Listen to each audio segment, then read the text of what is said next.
Yes. The next question number 3. 3 என்ன சொல்றாங்க பார்த்தீங்கன்னா, company X purchased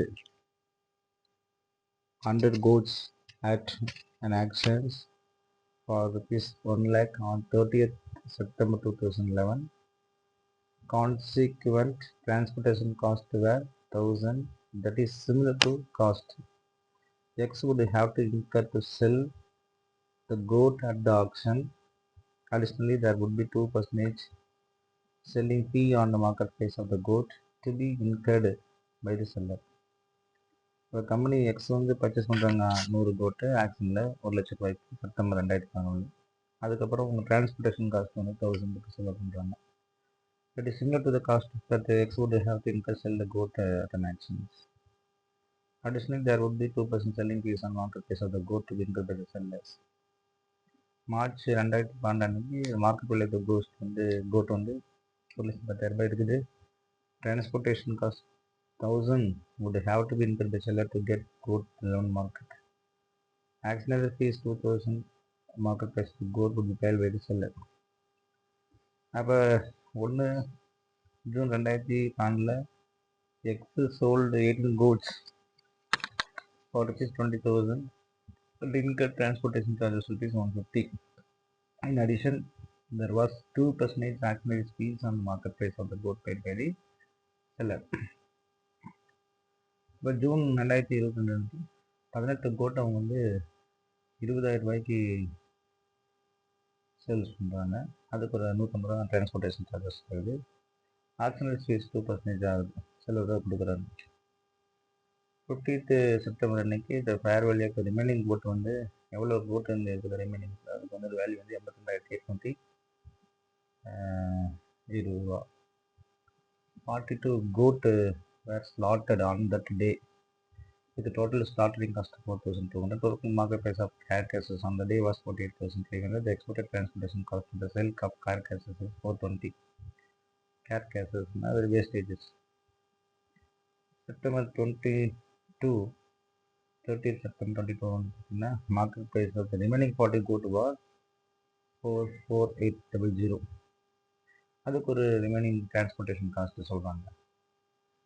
அது எவ்வளோன்னு பார்த்தீங்கன்னா 400 ரூபா. Also, there would be 2% additional fees on market price of the good paid by the sellers. Cost necessary tendencies. That measured all about transaction. Interim finance reports 30th September and 31st March. Company depends survey on the dispatch reporting. இது ரொம்ப முக்கியமான சமய கொஞ்சம் பெரிய பட்டுன்னா answer நம்ம பண்ணலாம். So answer is very simple. Go there. Question number 3. Here book material. Question number 3. Here book material.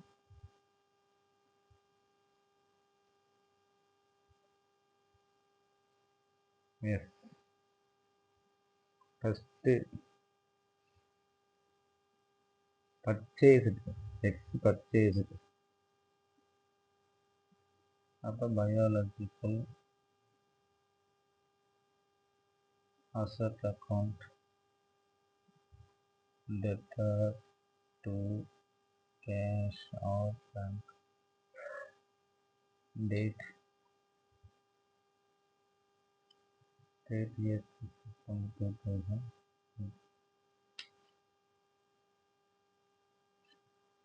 எவ்வளோக்கு வாங்க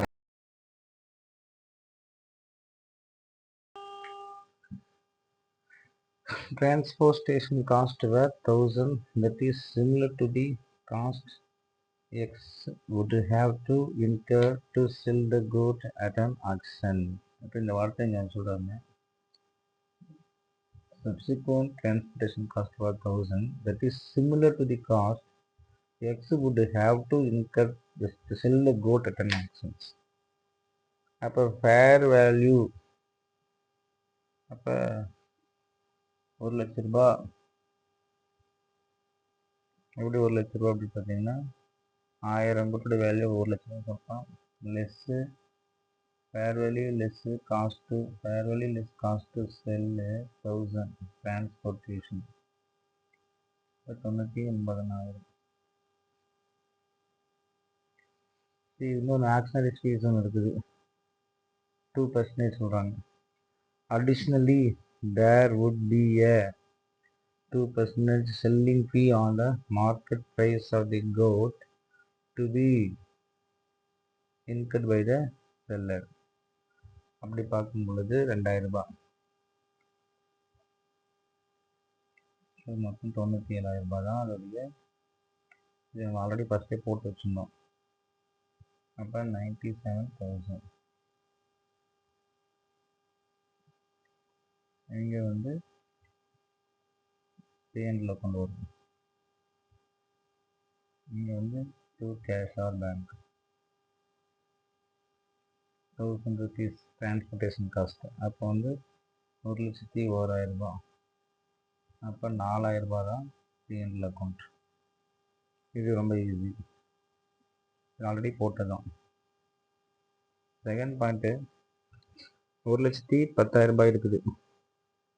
இப்போ March 31, 2012 அன்னைக்கு market value of the goat in the most relevant market increases to 1,10,000.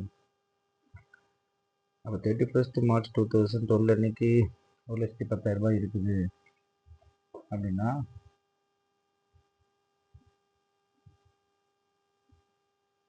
இப்போ பாருங்கள், 31 March 2012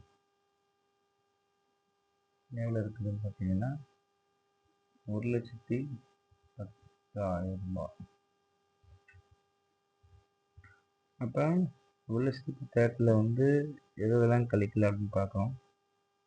அதே தான், sending expenses எல்லாத்தையும் நம்ம கழிக்கிறாங்க. 1000, அப்புறம் 2,200, என்ன 2,200 அது ஆக்ஷனரி ஃபீஸ். அப்போ ஆக்ஷனரி ஃபீஸ் வந்து 1,10,000 2% போட்டால் 2,800. ஸோ அதையும் கழிக்கிறீங்க. அப்போ 1,10,000 -1000 ஃபேர்வெல் காஸ்ட்டு 2,200. ஸோ 1,06,800 மைனஸ் 9,700 இருந்துச்சு இல்லையா, மைனஸ் 97,000 5,800 ரூபாய். இதுதான் வந்து இன்க்ரீஸ் ஆகிடுச்சா. Biological asset account data to PNL account 9,800. இதோட முடிஞ்சது.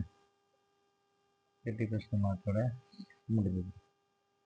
அடுத்தது 1/6 என்ன நடக்குது, 2012 லைனாக தானே வரணும். 1/6 என்ன நடக்குது, sold goat 20,000 and incur transportation charges. அப்போ 50 ரூபா 150 ரூபா செய்கிறீங்க. அப்புறம் அடிஷ்னல் ஆக்ஷனரி ஃபீஸ் வந்து அப்போ அது 2%. அப்புறம் 4 மொத்தம் 550 ரூபா. அப்போ நம்ம அது போட்டோம் இல்லையா. அப்போ cash R bank account data to biological assets எவ்வளவு வருது பார்த்தீங்கன்னா 20,000 மைனஸ் 150 ரூபா டிரான்ஸ்போர்ட்டேஷன் காஸ்ட் 19,850. அப்புறம் 2% ஆக்ஷனரி ஃபீஸ் இருக்குல்ல, இப்போ 4,000 ரூபாயா. சரி, 20,000 2% மட்டும் 400 ரூபா. அப்போ 400 ரூபா. அப்போ எவ்வளவு, 19,480. இவ்வளோ தான் உங்களுக்கு கையில் காசு வந்துருக்கும். 19,450 தான் காசு வந்துருக்கும் இல்லைங்களா. இப்போ பயாலஜிக்கல் அசட்டில் நம்ம என்ன போடணும், அதோடைய கேரிங் அமௌண்ட்டை தான் நம்ம போடணும். அப்போ இங்கே கேரிங் அமௌண்ட்டு என்ன, சரி கேஷ் பேங்க் கொடுத்தாச்சு விற்றாச்சு அப்படின்னு நம்ம போட முடியாது. அதுக்கு சில ஒர்க்கிங் நோட்ஸ் நம்ம போட்டால் தான் முடியும். இப்போ ஒர்க்கிங் நோட்ஸ் 1 30/9/2021 கோட் 100 இருக்குது, அன்றைக்கி தான் வாங்குறீங்க. அப்போ 97 ரேட் இருந்துச்சு. அப்புறம் 33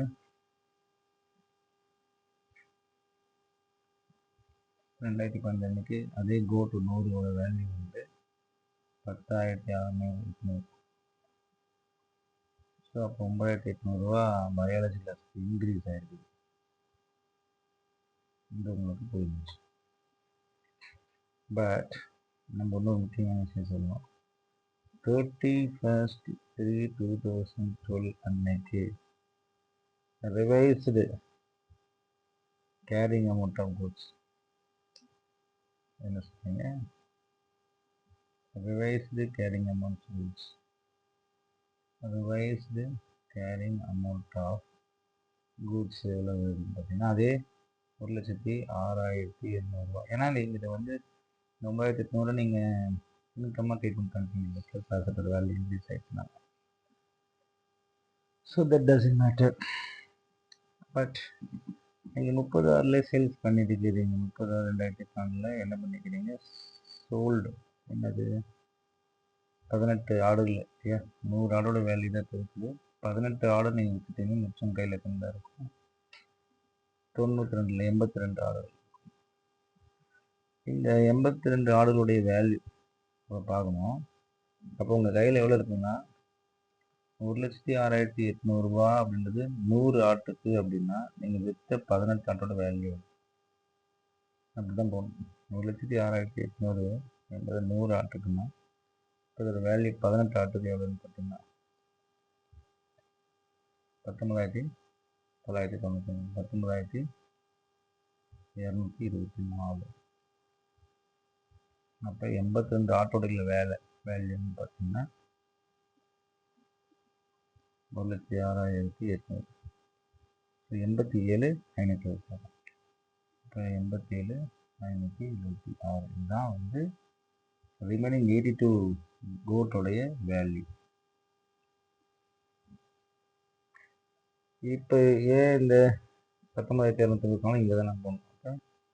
இங்கே தான் நான் என்ன சொன்னோம், 19,200 போகணும். 19,224. So what is difference? 19,224 minus 19,450, 226. இது வந்து பிஎன்ல அக்கௌண்ட்டா? Yes, to profit and loss account 226 அப்படின்றது ரொம்ப ரொம்ப முக்கியமான விஷயம்.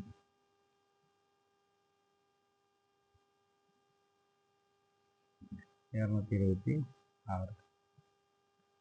அப்போ இது கிளியராக விளங்கிடுச்சுன்னு நினைக்கிறேன். சரி, இன்வென்ட்ரி பாயிண்ட் ஆஃப் வியூவில் நம்ம போவோம். இது வந்து கிளியர் எல்லாத்துக்கும் புரிஞ்சிச்சு.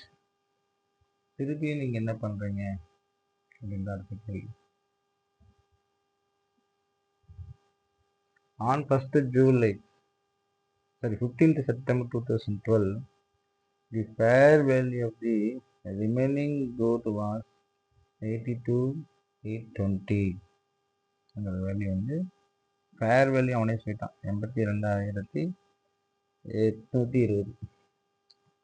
42 goats were slaughtered on that day. விற்கலை, வெட்டில் ஸ்லாட்டர் போயிடுச்சு. Slaughter cost is 4,200. The total market value price of the carcasses on that day 48,300. And the expected transportation cost. அதெல்லாம் நம்ம சொல்ல வராங்க. சரி, இப்போ நமக்கு என்ன தேவை அப்படின்னா ஸ்லாட்டிங் ஆயிடுச்சு. அப்போ அது ஸ்லாட்டிங்னா இன்வென்ட்ரி ஆயிடுச்சு, கொஞ்சம் வெட்டுக்கு போயிடுச்சு. இப்போ ஒரு ஆடு மாடை வந்து வெட்டு கொடுத்தாங்கன்னா என்ன ஆகுதுன்னா திருப்பியும் கறியை நமக்கு வந்துடும். அந்த கறியை நம்ம விற்போம் இல்லையா? அது வந்து ஸ்லாட்டருக்கு போயிடுச்சு, சாகலை, ஸ்லாட்டருக்கு போயிடுச்சு. அப்போ நம்ம புரிஞ்சுக்கணும், ஸ்லாட்டர்னா கறிக்கு போயிடுச்சுன்னு அர்த்தம். இப்போ கறிக்கு போயிடுச்சுன்னா இது இன்வென்ட்ரியாக தான் கன்சிடர் பண்ண முடியும். இப்போ 42 கோட்ஸ் இன்வென்ட்ரிக்கு போயிடுச்சுன்னா இப்போ உங்கள் கையில் ஆல்ரெடி நம்ம இங்கே பண்ணோம் 87,526 அதோட வேல்யூ இருக்குது. சரி, இப்போ நம்ம என்ன செய்யறோம்னா அதே கான்செப்ட் தான். 1,06,800 என்பது 100 ஆட்டுக்குன்னா 42 ஸ்லாட்டருக்கு எவ்வளோன்னு பார்க்க போகிறோம். அப்போ 1,06,800 டிவைடட் பை 100 ஆட்டுக்குன்னா 42 ஆட்டுக்கு எவ்வளவுன்னா 44,856. அப்போ 42 ஆடு வெட்டி போயிடுச்சு. 44,856. அப்போ 40 ஆடு, அது வேல்யூ 42,720 ஆயிடுச்சு. லாஜிக்கலாம். 30/9/2010 அதோடைய FVL CTS நம்ம பார்க்க போகிறோம். அப்போ இந்த கணக்கில் தான் சொல்லிக்கிறாங்க. The market price carecases அவன் சொல்லிட்டான். On September 2012 the market price of the remaining 40 gold was 44,800. அப்போ 44,800 தான் 40 கார்டோட ரிமைனிங் வேல்யூவா 44,800 minus fair value less cost of assets நம்ம அதை போடணும். இப்போ இங்கே டிரான்ஸ்போர்ட்டேஷன் காஸ்ட்டு 400 ருபீஸ். அப்போ நம்ம வந்து கழிச்சிடணும். 400 ருபீஸ் நம்ம கழிக்கிறோம். மைனஸ் 2% ஆப்ஷனரி ஃபீஸ் நம்ம சொல்கிறாங்க. அது இது மேலே 44,800 மேலே. ஓகே, 44,800 மேலே 2% ஆப்ஷனரி ஃபீஸ் போட்டு 896 ரூபா. அந்த 896 கழிக்கிறீங்க. அப்போ 44,800 minus 400 minus 896. So what is your answer? 43,504. அப்போ 43,504 தான் இருக்குது. ஆனால் எனக்கு அப்போ லாஸ் எவ்வளோ ஆயிடுச்சுன்னு பார்த்தீங்கன்னா மைனஸ் 42,720. ஸோ 784 இன்க்ரீஸ் ஆகுது. ஆமாம், 43 42 இப்போ என்ன ஆயிடுச்சுன்னா அப்போ that is also increase in biological asset. இதுதான் நம்ம இன்க்ரீஸ் போடணும். அப்போ பயாலஜிக்கல் அசெட் 30/9 அன்னைக்கு என்ன ஆயிடுச்சு? ஸோ பயாலஜிக்கல் அசெட் அக்கௌண்ட் டெட்டா to profit and loss account 784. இது ரொம்ப ரொம்ப முக்கியமானது.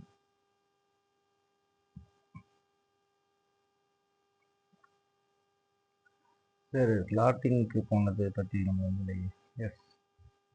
அப்போ இதுக்கு முன்னாலே ஆக்சுவலாக இருக்கணும், இது ஃப்ரண்டில் தான் வரணும். இது வந்து நம்ம தப்பு பண்ணிட்டோம். சரி, பரவாயில்ல, டேட் மட்டும் நான் மாற்றிக்கிறேன். 550 ஸ்லாட்டர் ஆயிடுச்சு.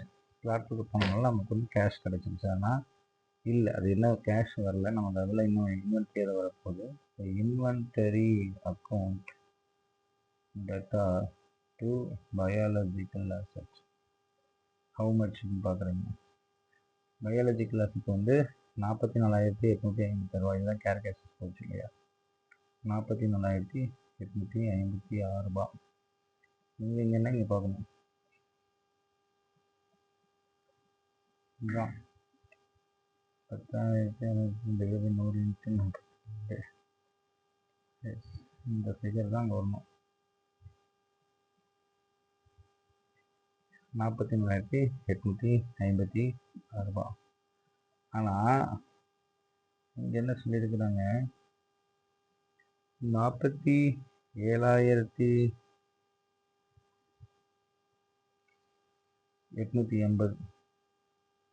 இல்லைங்க, 47,880. இது எப்படிங்க சார் வந்துச்சு? குழப்பம் மாற்றம் வரலாம். இது ரொம்ப சிம்பிள், அதை நான் சொல்லி தரேன். அதாவது 48,300 ரூபா மைனஸ் 420. 48,300 ரூபா அப்படின்றது வந்து market price of carcasses on that day 48,300 and the expected transportation cost is 420. அப்போ நான் இன்வென்ட்ரியாக கன்சிடர் பண்ணும்போது எவ்வளோ தான் இருக்கும்? 47,880 மைனஸ் 48,300 மைனஸ் 420 செக் பண்ணி பாருங்க.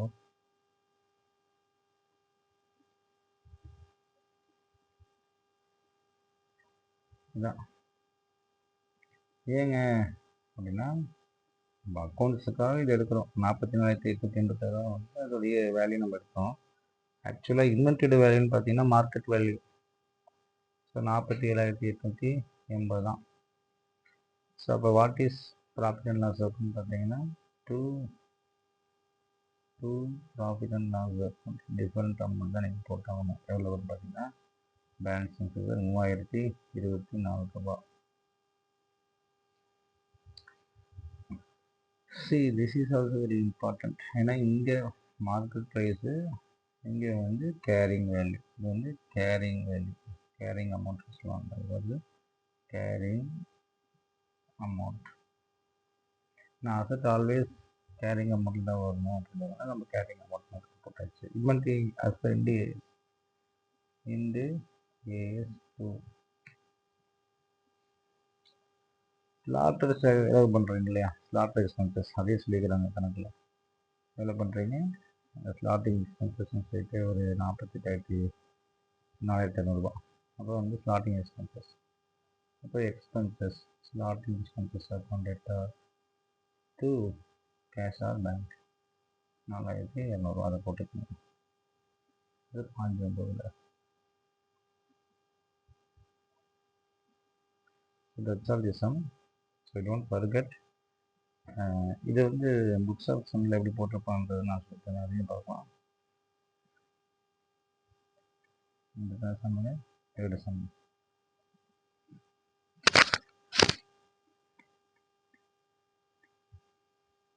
Yes, the same concept which I followed you, third sum. இதே பயாலஜி கிளாஸஸ் தான். இந்த 200 தடவை எப்படி இருந்துச்சுன்னு அவன் சொல்லியிருப்பான். பட் நம்ம வந்து இந்த ஒரு ஃபார்மெட்டாக போட்டிருக்கோம், அந்த ஃபார்மெட்டில் போட்டிருக்க மாட்டாங்க. பட் எவ்ரி ஆஸ்பெக்ட் போட்ட ஆன்சர் இது என்னவாக தான் வரும், கரெக்டாக வரும். Important sum. தேங்க்ஸ்.